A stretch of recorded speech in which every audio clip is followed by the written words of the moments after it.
So the tree of participation is quite a recent model, I would say.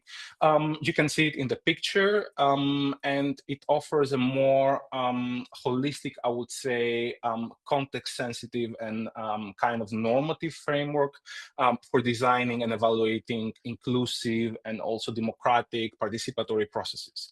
So how it works like a metaphor. You can see the roots of the tree, you can see the branches, you can see the leaves, and these different parts of the tree really represent very different parts of the process. So the roots, where usually a tree starts from its roots when it starts to grow, these are the pre-process. These are the foundational enablers before participation even begins.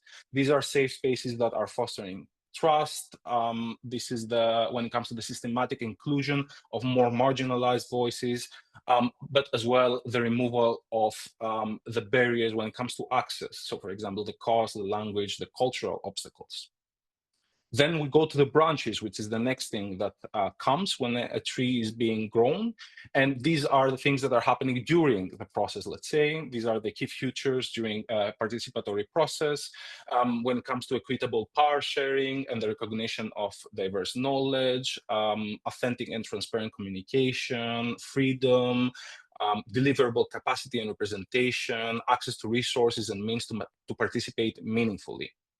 And then, of course, come the leaves, which are the post-process, and these are the elements of the post-engagement of youth participation that can sustain this empowerment. And there we're talking about accountability, so ensuring that decisions are implemented truly and faithfully, about feedback, for example, informing participants how their input was used, etc. So this, you will ask me, why a tree? What's wrong with a ladder? There is nothing wrong with a ladder. These are all different models for sure.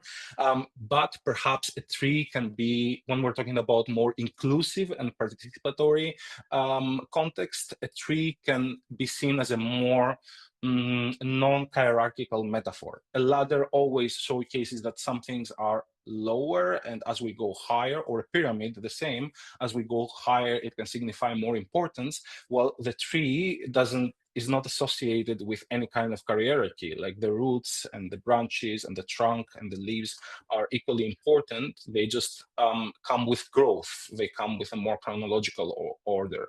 And the tree avoids these ranking participation types, and instead it positions them as more interconnected parts of the same process.